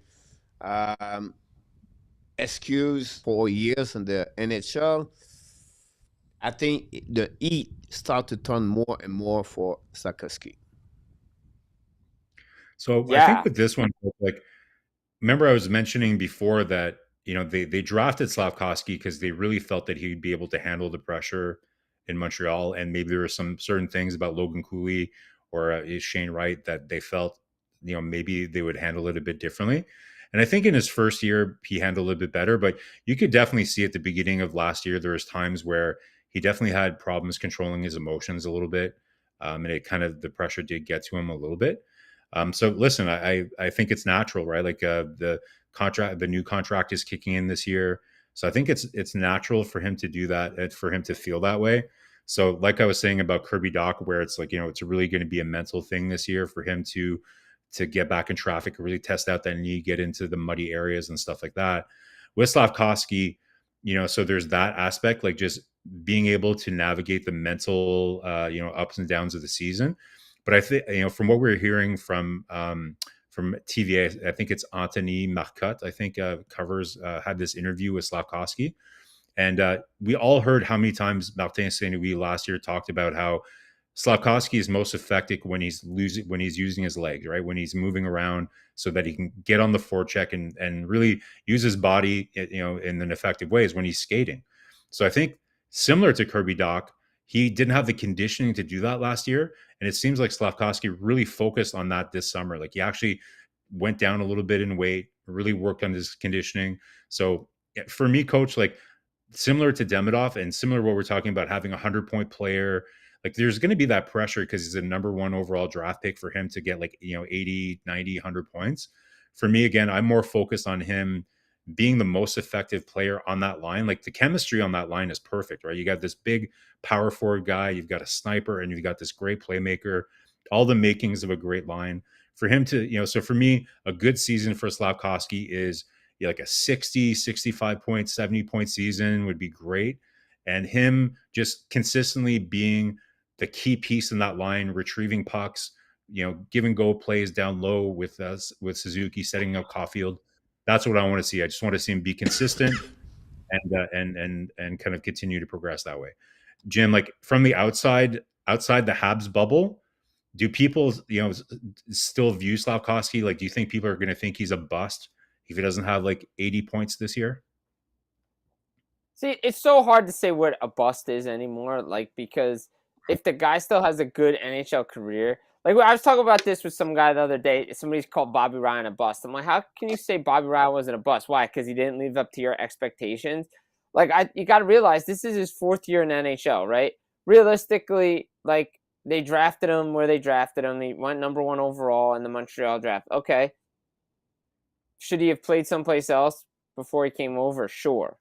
We can say that about a lot of players. But yeah, the pressure's on this entire team. But look, if he progressed point-wise and he shows his ability to use his body, his speed, if he's taken the things that Martin St. Louis has asked him to do and put that on the ice and turn that into success, that to me shows improvement in a player. And if he takes that little next step that can help that line progress even further, to me, I think people have to say, hey, it's not a bust. The kid's learning how to play in the National Hockey League. He's still getting used to his man weight. He's still getting used to playing in this league. Like, it's a tough adjustment. Like, got to realize that. Like, it's still a tough adjustment. So, I mean, from the outside looking in, there's always going to be naysayers about whether or not Slafkovsky should have gone first or not. But you have to go with your gut and your best available player. And I think there were too many question marks around Shane Wright and some other players in that draft to not go with the decision that they made. I don't look at him as a bust. I just see him as a work in progress. For sure. Like, great I point think about that for sure. a lot of people still view, maybe like a comparable to him being Rantanen. And I think that, I don't see that. I think the best comparable for him would be like a Nichushkin kind of guy. Yeah. Like, if he can be Nichushkin, I think he's a pretty important player on that Avs roster, and he's a unicorn. Like, there's not a lot of Nichushkin-like players. When Nichushkin and Lehkonen came over to the Avalanche, that made the difference in the world. That just put them over to be a Stanley Cup champion. Yeah, for sure. That'll be really interesting what happening about the Montreal Canadiens for sure. We have a couple of things I want to sharing with you before we move on to the true and false tonight, the clash. And I want to talk about the team, and that would be shake the trade deadline. But you talk about Calgary Flames. We don't know what's going on with Vancouver Canucks for the upcoming year. But you have a team where Jim is around. And the Metropolitan Division is going to be really the weak division for the upcoming season. But Marko, it was not a great year last year in the locker room, and I don't know what could happen this year. But the New York Rangers could be ugly next season for upcoming season, and that open up a moment where do you feel they could said this is now going to be another rebuilding team for the NHL. Trade Panarin at the trade deadline, could trade Lafreniere at some point. It's been really, really not good in the last couple of months with Chris Drury for the GM with many trade. Or some people said no, the Rangers would be great and they're going to make the playoffs. So, Marko, we're going to start this one, and then Jim, because you are around the Rangers, how are you feeling after that? So, Marko.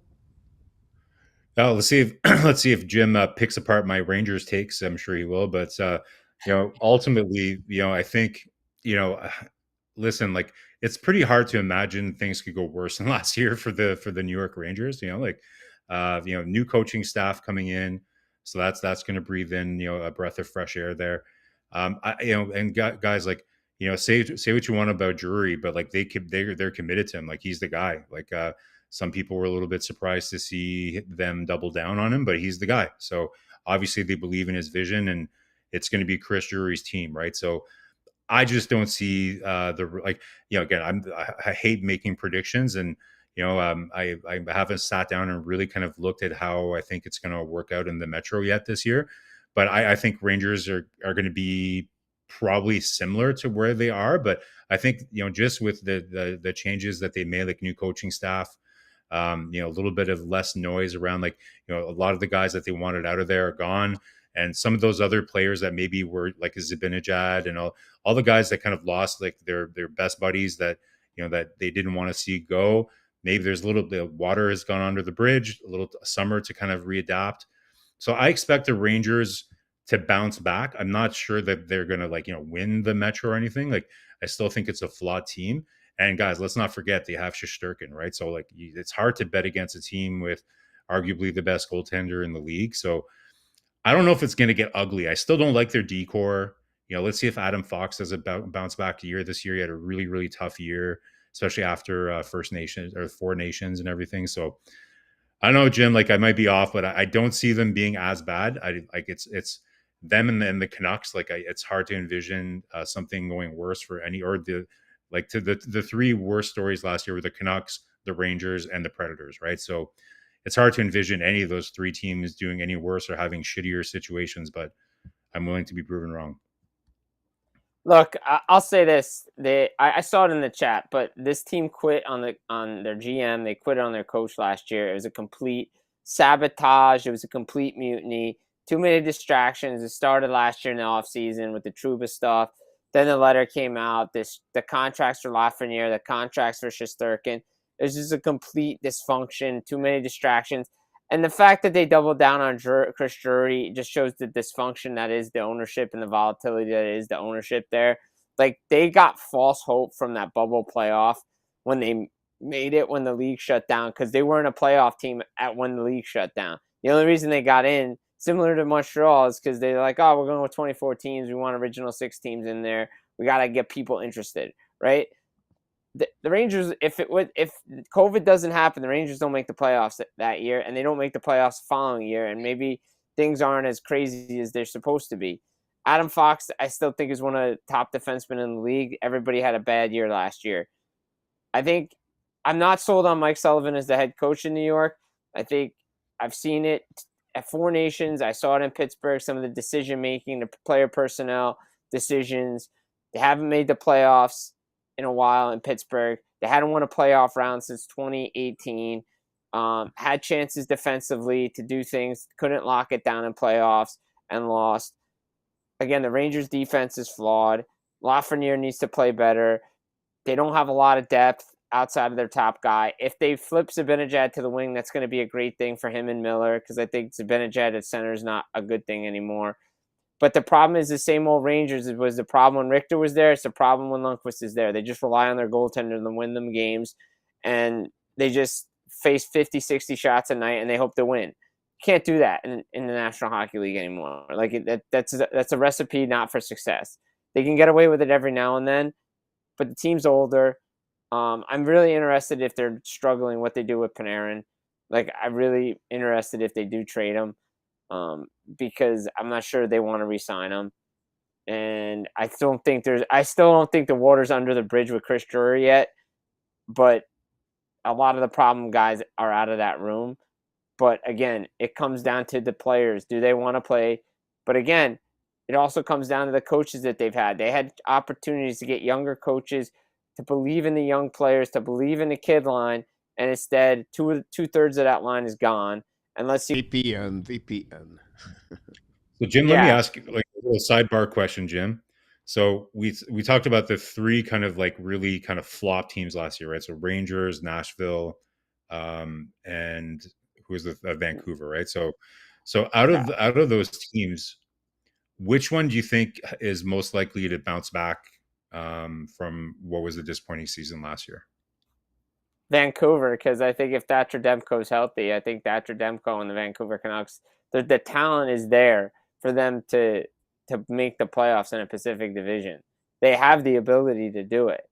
Like, to me, I'm not sure. The Central Division is by far, if not, it's the Atlantic, but the Central Division by far is the hardest division. And Nashville's so far behind the 8 ball with some of those teams that I don't know if they can knock out Minnesota, St. Louis, and the top 3 dogs that are there. So it's going to be a challenge for them to even get in the playoffs. But they're going to improve, but I don't think they're going to be a playoff team. The Rangers, again, like, if they play well, fine. But again, like, I saw somebody in chat, oh, Mike Sullivan back-to-back cups. Yeah, that's 2016, 2017. What have you done for me lately in the National Hockey League?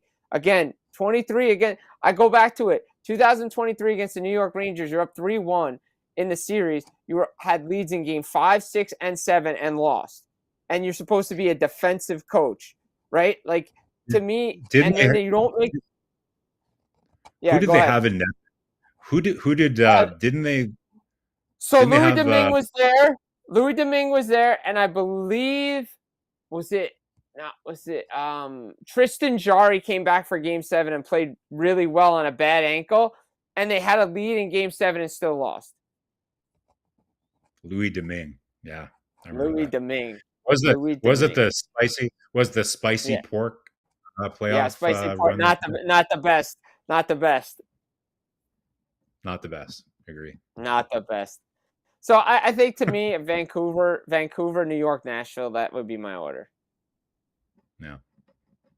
All right. So that's happened for New York Rangers. We're going to almost at the end. So we're going to go to the clash, if you don't mind. A couple of great clash questions for you. We accumulate your answer right now.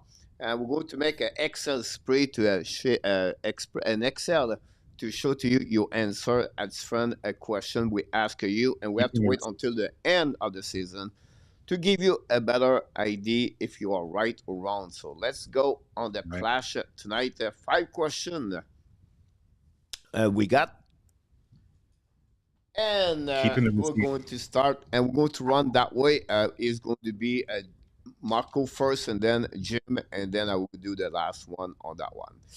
First question of the night for everybody. Mikko Rantanen have more points que the Hurricane Kane at the end of the year. Oh. I'm not sure. Sorry, I'm not sure I understand the All question. right, so I understand the question. The player, Mikko Rantanen, is going to have more points than the team of the Carolina Hurricanes. So wherever the Carolina Hurricanes finish in the standings, say they have 90 points, Rantanen's going to have more than the Canes will finish with. Yeah. Okay. So I think Hurricanes are, they're still going to be a 100-point team, or really close to that. So I'm going to say not at all. So I think the Canes will have more points in the standings than Rantanen will have points in the season. Not at all. I'm going to go not at all too, because I think the new system in Dallas, Glenn Gullison's there. I want to see how he adjusts to the system, how they incorporate him. I know he had that great playoff, and he put the team on his back, but I want to see what he can do in a full regular season with Dallas. Maybe he proves me wrong. But again, he didn't light it up. He didn't light it up. No, he didn't light it. It's not like if you said if this was Rantanen still on Avs and this was a question, I'd be like, 100%. Like I'll take that bet all day because he plays with McKinnon. But I'm going not at all. All right. I will go with yes for me. Wow. Okay. Rantanen always get 100 points. Are you as sure as that as Hudson getting 100 points? Are you putting that on the spreadsheet, Coach? I feel it's going to happen that way. So I'm not going to sure wager about a the chicken on this. Get 100 points this year. That's my only concern about that. But we have to see. You don't think they get 100 points on that one? It also comes down to injuries too. Like, is Rantanen going to play all 82 games? Of course. It's always assuming that the Canes don't have like crippling injuries and Rantanen doesn't miss a bunch of time, right? Like everything exactly. Next one. Quinn Hughes, more points que Kel McCarr for the upcoming year. Oh, not at all. Not at all. No, not at all.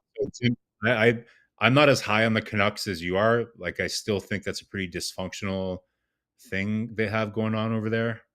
I still see Calgary kind of like maybe even being more effective than them. They just play better team hockey than Vancouver. Like talent, they have the better high end talent, but there's still something like Peter Peterson. Just I don't know what's going on with that guy. Until I see him really kind of become even a shadow of the player that he was before. Like I just have so many questions about this Vancouver team. They lost some of their depth.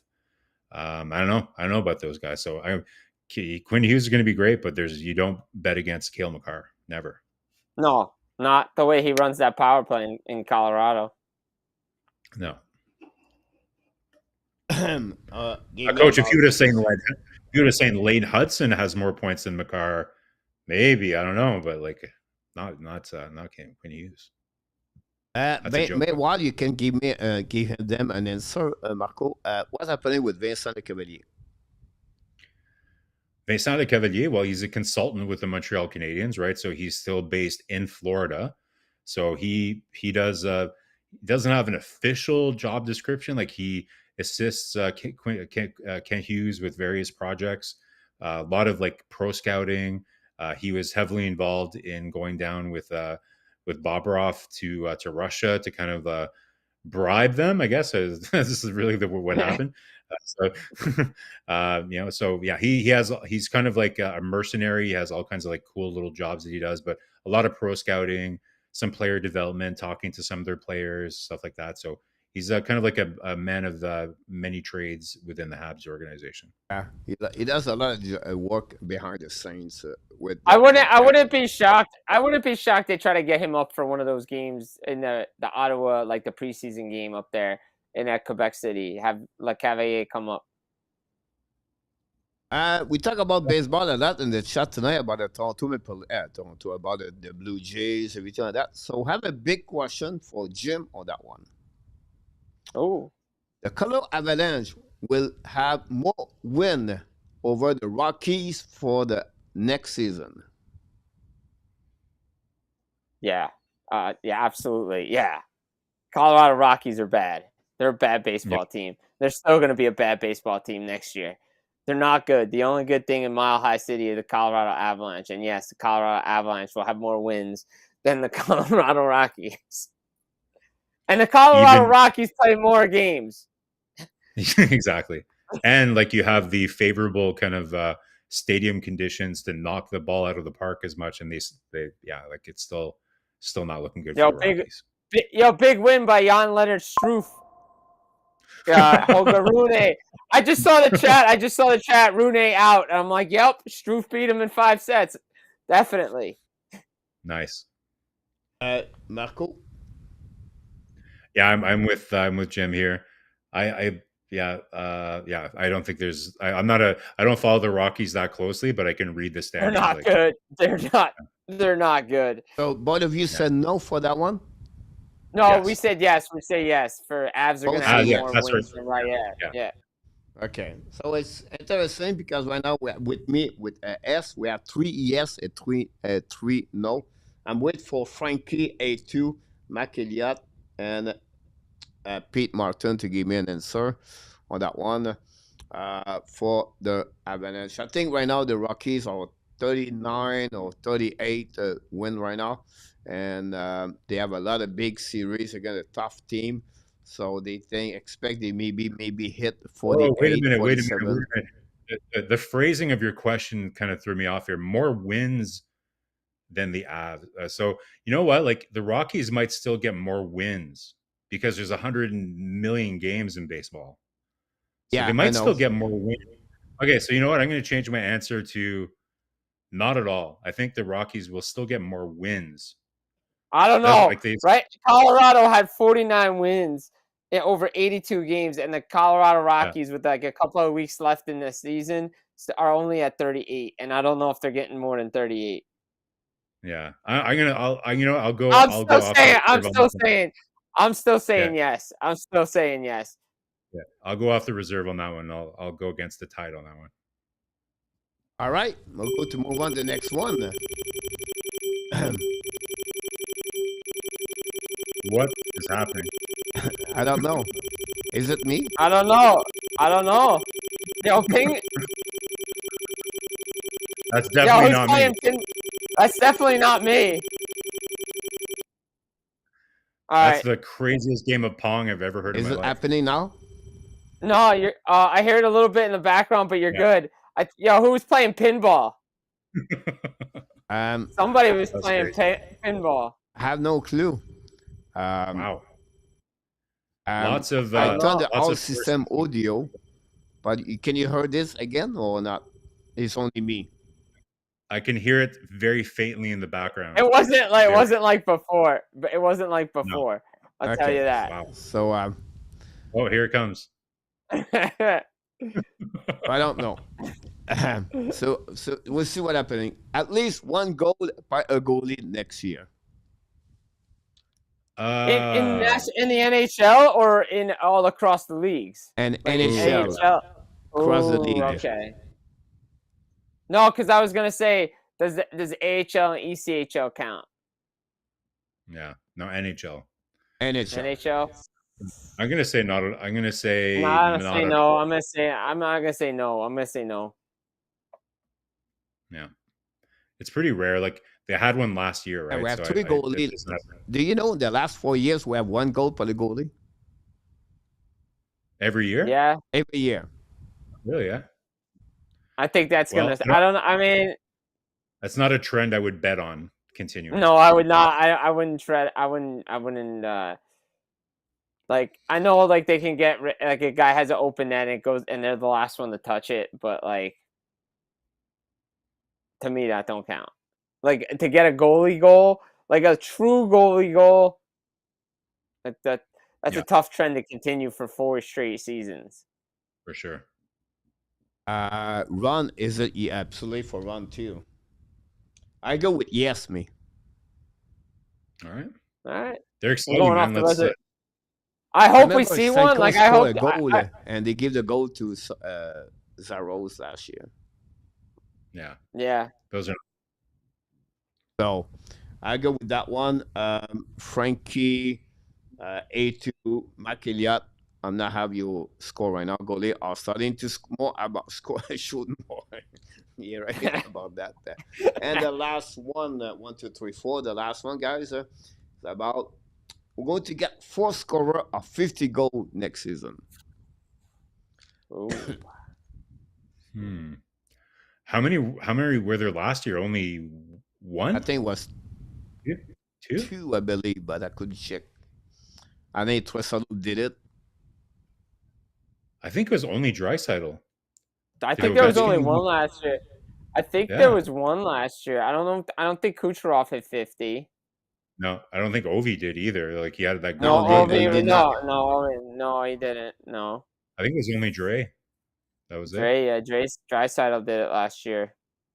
Yeah. So Mm, again, like it's tough remember, because we had that wonder year because Hyman had 50, Reinhardt had 50, Matthews had 69. I think Nice. somebody else had 50 that year. Was it the heck year was that? Was the year before? Connor? Didn't Connor or Shifley? Shifley got 50, didn't he? Yeah, one of them got 50. Reinhardt. Just looking at it.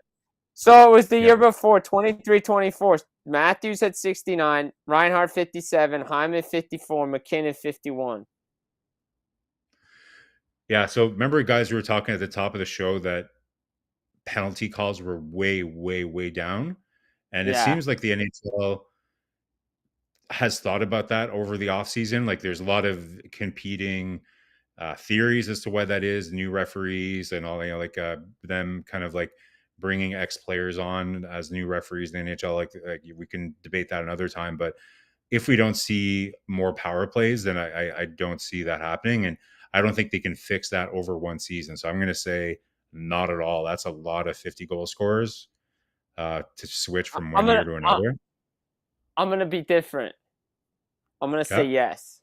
I'm gonna go off the wall here. I'm gonna say I think the trend says Matthews bounces back, considering he's gone like every other year. Like he's, if he's 100% healthy, like he has a good year, bad year, good year. So this would be his good year again. So if he can get over 50, I think Draisaitl can definitely get over 50. McDavid's got the shot that he has a chance to do 50. So that's 3 right there. And then who else? Because Panarin, he came up short of 50. Yeah. Lane Hudson. There you have 50 goals. Hudson 50 goals, right? Like no, but Yeah. I mean, I think somebody out of nowhere could do it. So the only thing that worries me about Matthews is, again, the truncated NHL season with the Olympics and everything.